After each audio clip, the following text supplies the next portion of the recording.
SMM Start kurslari davom etadi. Siz hech o'ylab ko'rganmisiz? Kimga nima sotamiz?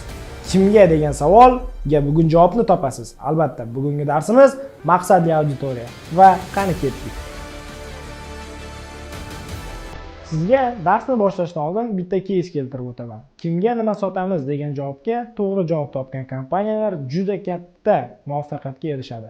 Oddiy misol, 10 yillar oldin mijozlar taksi xizmatlariga telefon orqali buyurtma berishardi. Shunda mijozlarga kompaniyalar taksistlarni sotardi. Ya'ni mijoz pul to'lovchi va taksistlarga u mijozlarni sotishardi. Va bu yerda o'zgarish bo'ldi. Kimga nima sotamiz degan savolga Uber, Yandex kabi katta kompaniyalar zo'r yechim topish oldi. Ya'ni biz klientlarga taksi sotmaymiz. Ya'ni teskarisi taksistlarga mijozlarni sotamiz degan farazda chiqishdi va oxir-oqibat g'olib bo'lishdi. Hozirgi kunda siz Yandex ilovasi orqali taksi chaqiradigan bo'lsangiz, birinchi navbatda taksistga SMS xabarnoma keladi. Mijozni olasanmi? Ya'ni Yandexning asosiy pul manbai bu taksistlardan. Shunday ekan, ularga mijozni sotishadi. Mana shu kabi qiziq narsalarni bilmoqchi bo'lsangiz, bugungi darsimizni oxirigacha tomosha qilishingiz kerak bo'ladi.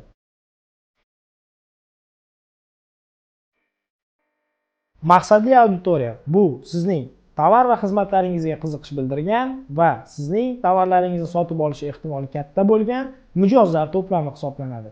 Oddiy misol, agar biz maqsadli auditoriyamizni bilmasdan turib reklamalarni ishga tushiradigan bo'lsangiz, barcha harakatlarimiz bekor hisoblanadi. Misol uchun, ayollar uchun avtomobil moylarini reklama qilsak qanday natija beradi? Yoki-da kimning professional foto qurilmalariga buyurtma berish ehtimoli katta. Va yana misol, kimning Toshkentda joylashgan Space Coffee dan kofe ichish ehtimoli katta. Bularning barchasini maqsadli auditoriya deyiladi. Keling, ular qanday guruhga bo'linishini ko'rib chiqamiz. Maqsadli auditoriyaning ikki turga bo'linadi. Birinchisi asosiy va bilvosita. Bularni hozir tushuntirib beraman. Asosiy maqsadli auditoriya bu sizning mahsulot va xizmatlaringizga qiziqish bildiradigan va ularni sotib olish haqida qaror qabul qiladigan inson hisoblanadi. Va bular sizning asosiy auditoriyangiz. Bilvosita deganda esa o'sha qaror qabul qilish jarayonida ikkinchi darajali rolni o'ynaydigan insonlar bu bilvosita maqsadli auditoriya hisoblanadi. Keling, buni misol qilib olaylik. Bolalar tagliklari, ya'ni pamperslar.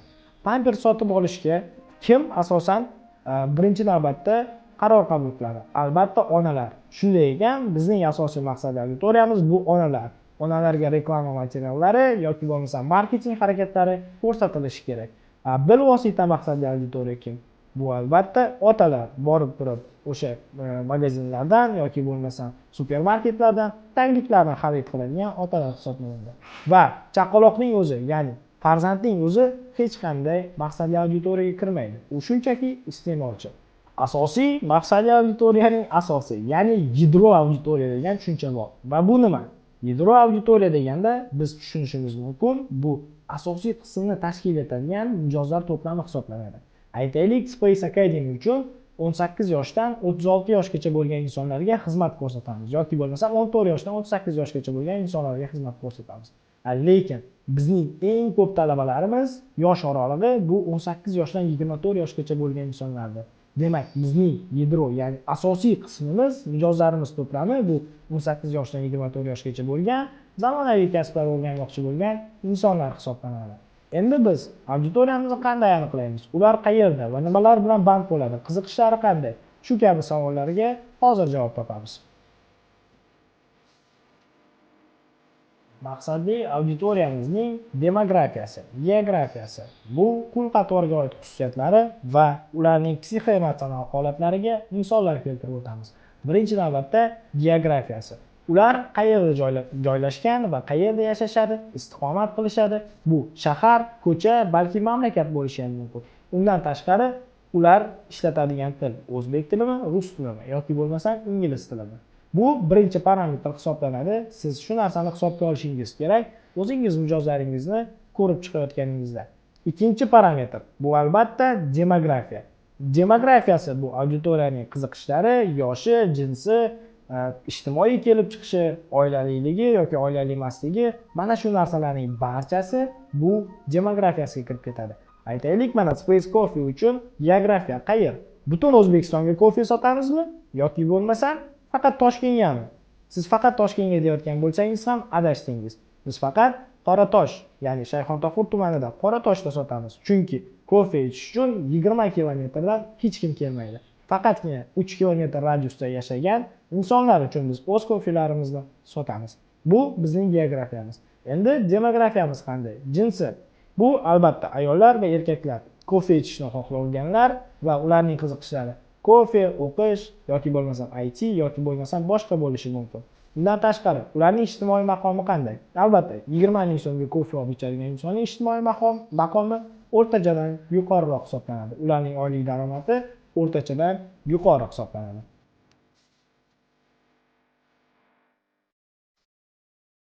Uylanganmi, uylanmaganmi, bu yerda bu unchalik katta farq o'ynamaydi va undan tashqari ma'lumoti.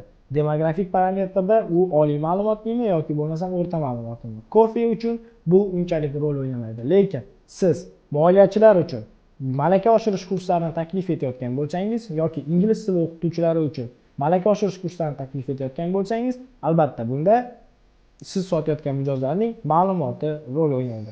Siz geografiya, demografiya nima ekanligini tushunib oldingiz. Keling endi psixoemotsional holatlar bilan tanishib chiqamiz va xulq-atvorga oid xususiyatlar.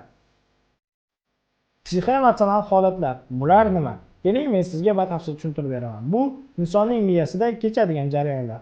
Aytaylik, sizning bergan taklifingizga mijozning ongida hali talab yo'q edi. Ya'ni talab u sotib olishga, mahsulotni sotib olishga talab bo'lmaganda sizning taklifingiz kuchsiz bo'lib qoladi. Lekin talab bo'lganda albatta sizning taklifingiz kuchliroq bo'lib chiqadi. Mana misol uchun, soch to'kilishiga qarshi kremlarni izlayotgan erkaklarga agar siz o'z mahsulotingizni tavsiya qilsangiz, albatta sotish ehtimoli juda baland bo'ladi.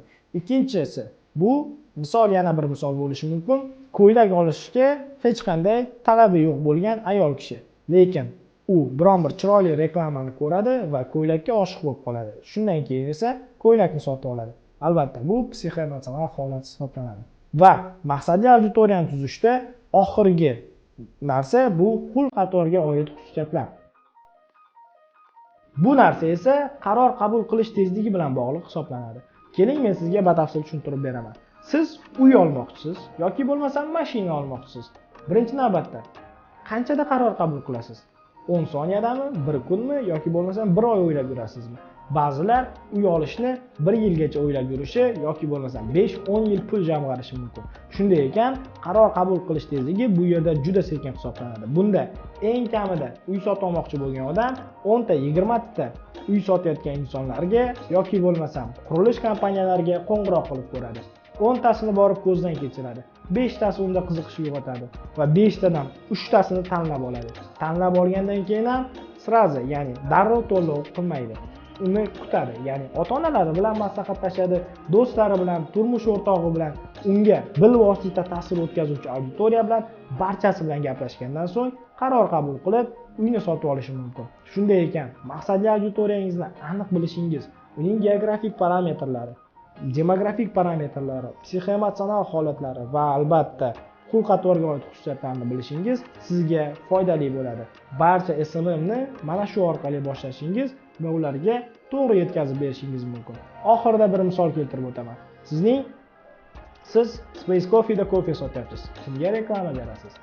Biz aytib o'tdik, maqsadli auditoriyangiz 18 yoshdan 30 yoshgacha bo'lgan Qoratoshda yashovchi insonlar. Demak, siz Toshkentdagi Telegram kanallarda reklama berishingiz yoki bo'lmasa shu hududda 3 kilometr radiusda target yoqishingiz sizga zo'r natija beradi.